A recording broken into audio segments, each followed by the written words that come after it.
Roland, what are you doing out here? There's hardly a better place to become lost in one's thoughts. Don't you agree? I suppose. However, if aught weighs on your mind, it may serve you better to turn to a friend.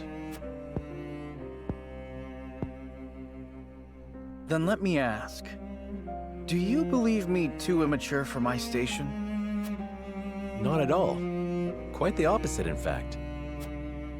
But the other nobles loved to gossip of my disinterest in politics and intrigue, and mocked my love of hawking. You said it yourself. Gossip and sniping, nothing more. Pay no mind to nobles and their petty judgments. The people who matter, your subjects, hold you dearly in their hearts. Stories abound of their love for you.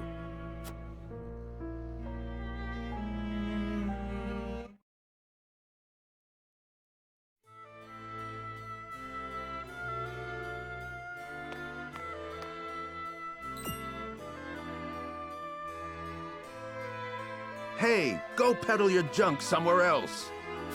And why would I do that, my good sir? I see no reason to forego such a bustling avenue simply to please a stranger. A stranger? You're posted in front of my damn shop. You're stealing my customers from right under my nose. Oh, I am? I'm not sure your lack of customers could be blamed on me. Surely the proprietor bears some responsibility for... What bickering is this? None of your business, whelp. Now leave us to our negotiations. Prince Roland, is that really you? A prince, you say?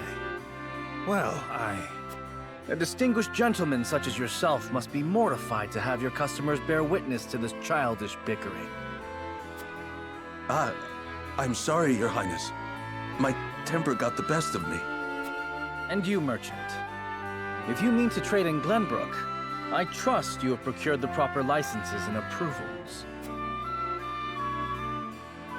well, the process takes some days, you see. Pardon, Your Highness. Then your business shall have to wait some days, it seems. Shall I summon a member of the Kingsguard to explain the law in detail? No, there'll be no need of that, Highness. I'll just be on my way.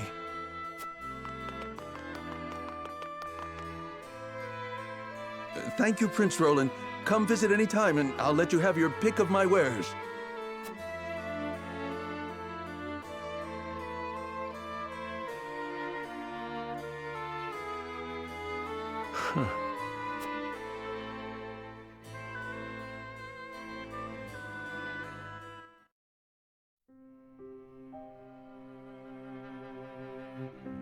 Your place has always been with your people.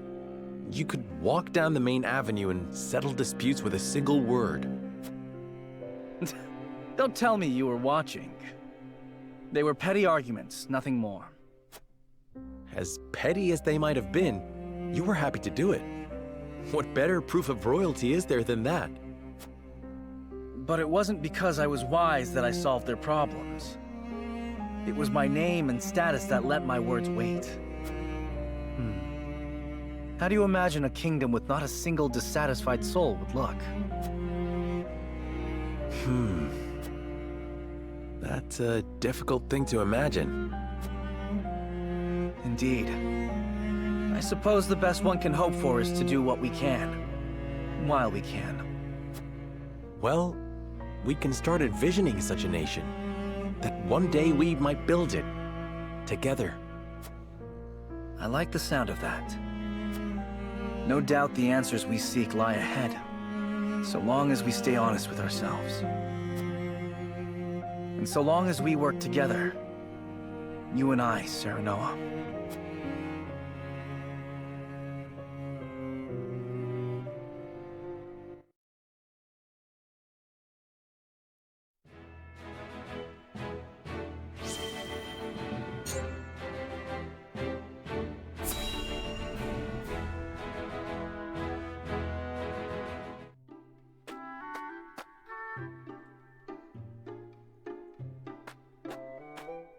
Do you have a moment, Gila?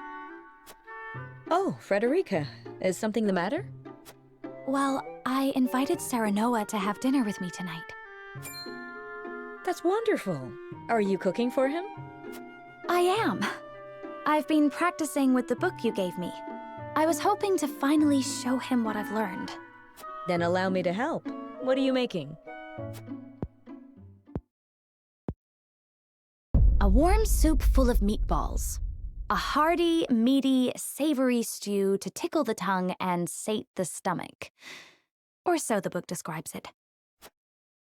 That sounds like quite a mouthful, in more ways than one. The author is rather verbose, yes. Anyhow, I also want to make an appetizer. Might you be able to lend a hand? Cooking is hardly my specialty, but say no more. I'd love to.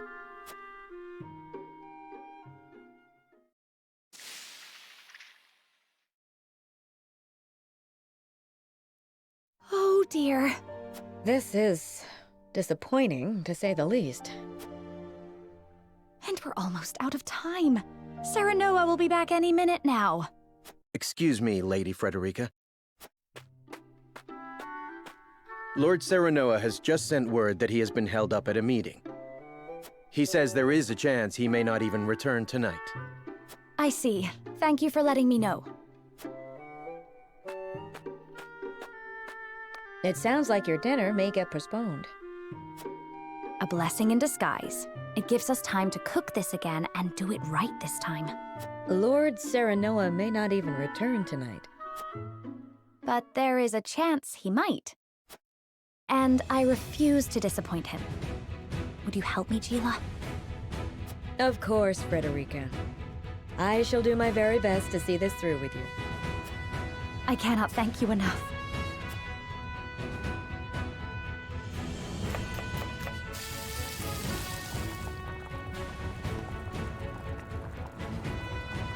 The vegetables are done, though they are a far cry from perfect. The meatballs are ready too. Now all we have to do is stew them. Frederica, I'm back. Oh, welcome back. It appears we've run out of time. I was on my way here when something urgent came to my attention. I apologize for returning so late. I know we were supposed to have dinner tonight. I am just happy you're here. Besides, I am the one who should apologize. I wanted to cook you a meal, but failed terribly on my first attempt, so it isn't yet ready. I'm sorry, Serenoa. Don't look so down, Frederica. I was delighted when you asked me to share a meal. Now that I'm back, why don't I help you with the food? Serenoa.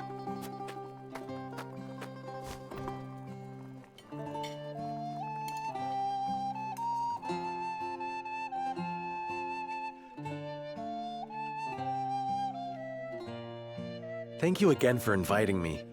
I'm overjoyed we could spend this time together. As am I. I enjoyed cooking with you as well. The time we spend together is very precious to me. I regret that my duties have been keeping us apart lately. But when I noticed the sky was even more beautiful than ever this night,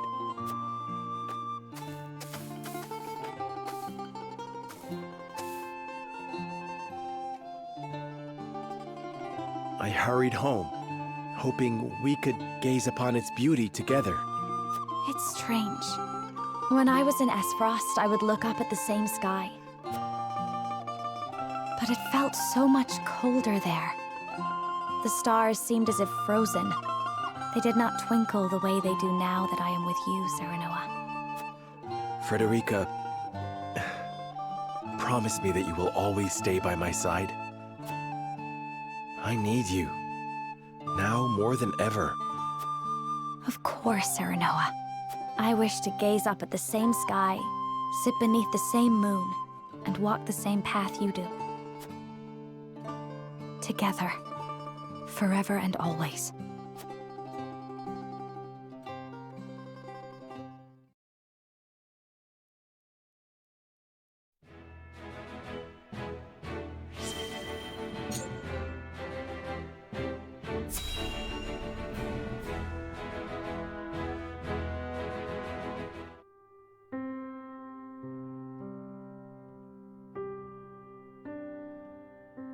under this tree?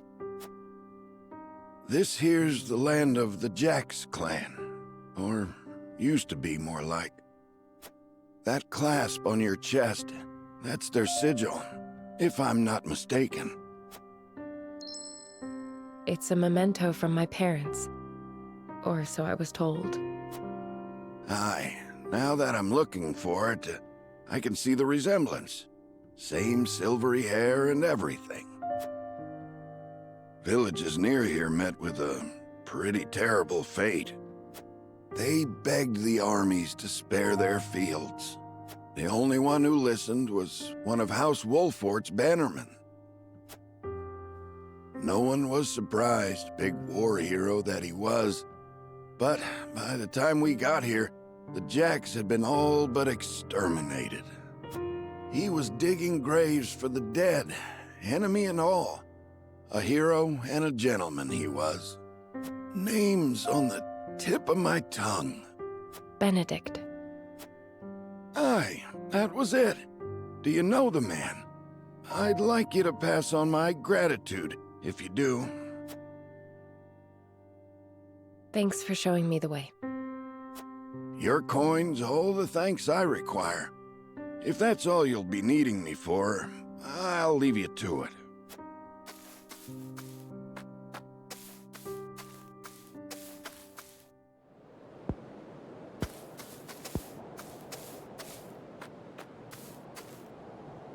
You make a poor stalker. Ain't exactly what I'm built for. You fought in the battle here, didn't you? Benedict swore me to secrecy. But suppose it ain't break an oath if you already know. Oh, but first I ought to tell you. You've the right to the truth. And those ain't my words. They're his. That's why he never tried to stop you from finding out about your parents. You know of their fate? We drove the enemy up the cliff top. Cornered him there. The same instant we cut their leader down, a babe cried out in the distance. In the hideout, we found you, all swaddled up. A letter pinned to you with that same clasp on your chest.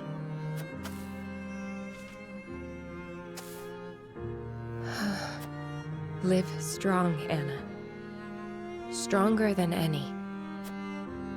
I see now. Your family died at our hands. If it's vengeance you want, you can take it out on me. That doesn't sound like the Eredor I know. Do you think so little of me? To assume I would forsake my friend, bloody my hands with revenge. I know the truth at last. That is enough. Is it, Anna? Or are you forcing it to be? Don't be a fool. Benedict is the one who raised me. If I ever want for a father, I know where to find him. When we've won this war, I shall make sure he understands that.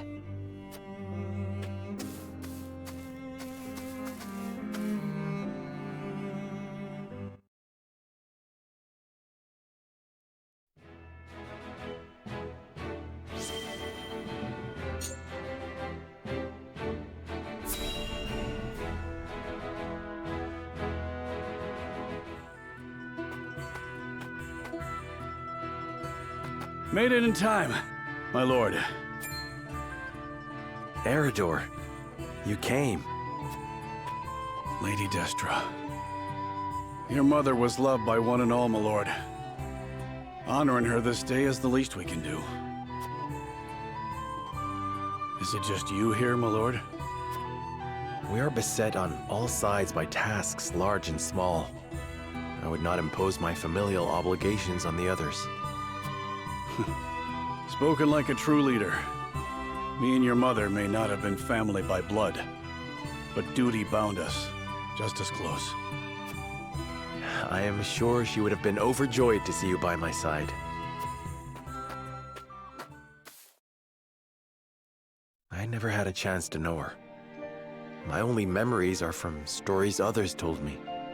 And still, I somehow can feel the warmth of her embrace, hear the loving sound of her voice. She was smitten, that is true. She held on to you so tightly, I reckon not even the Dawn Spear could have pried you from her. Did she? Lady Destra's smile was brighter than the sun, and near as constant. She treated young Benedict and I like little brothers, though at times we weren't so deserving of her care. Even so, she always had a kind word, and worry enough to spare. There weren't a woman like her in all of Narzelia. I did not know the bond between you three ran so deep. Benedict never mentioned it. His lips aren't as loose as mine, especially when it comes to Lady Destra. Speaking of which, here. Your mother would have loved to get one of these from you. A snowbell? My father mentioned her fondness for these flowers. Every year when I visited her, without fail, one of these would be placed in front of her grave. Was that you all this time? Well, not exactly, my lord. They're quite rare, are they not? I often search for them, but I have yet to see one in bloom. Where did you find it? Well, I made a journey down south. Benedict insisted. Apologies for my absence, my lord. There is naught to apologize for. 'Twas a thoughtful gesture, and I thank you for it. Somehow, I can feel Mother smiling down upon us. More than I deserve, if I'm being honest. Huh. There's already a snowbell. Who could have... Should have known. Nothing will stop him from his duty. What was that? It was nothing, my lord. Seems we're not the only ones carrying a torch for Lady Destra. Indeed. We are fortunate to be part of such a close-knit house. And that is thanks to those who serve it. I trust I'll see you here again in a year's time, Eridor. Of course, my lord. Snowbells might capture a moment in time, but your mother inspired loyalty for an eternity.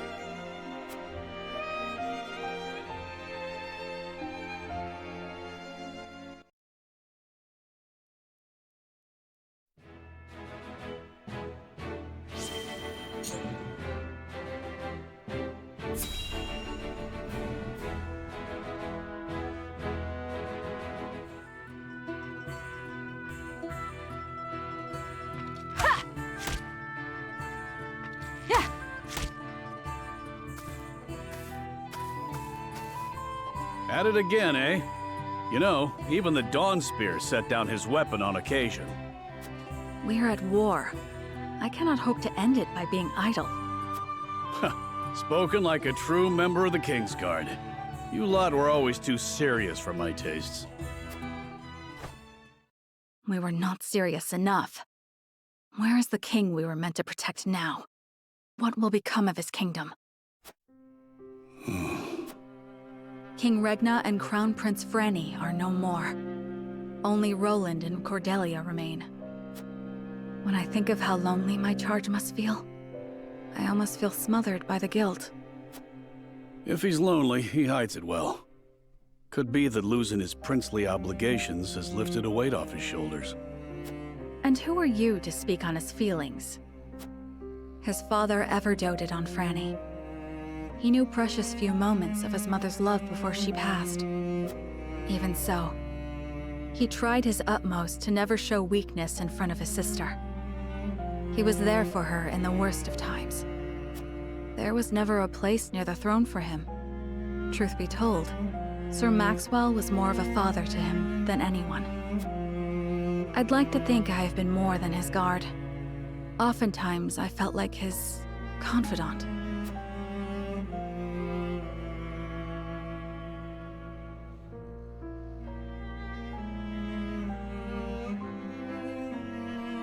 You and Flugy are constant companions.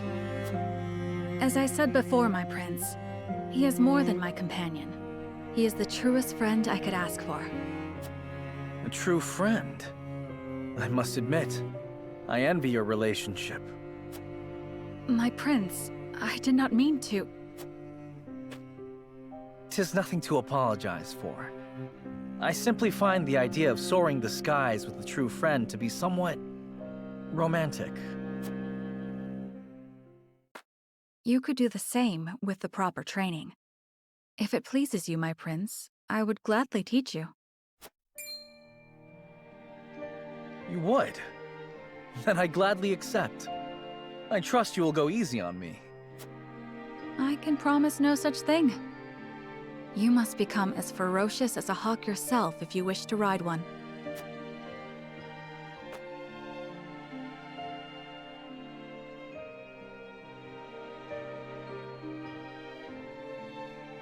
War broke out soon after that. My promise to teach him is yet unfulfilled. So I will train, I will fight, until the skies are no longer clouded by the fires of war. Only then can I rest. Only then can we fly free.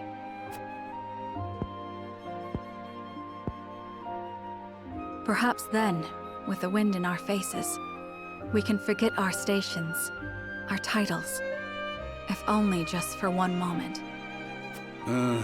What was that last part? You'll have to speak up. Nothing. Nothing at all. Yes, it's back to training for me.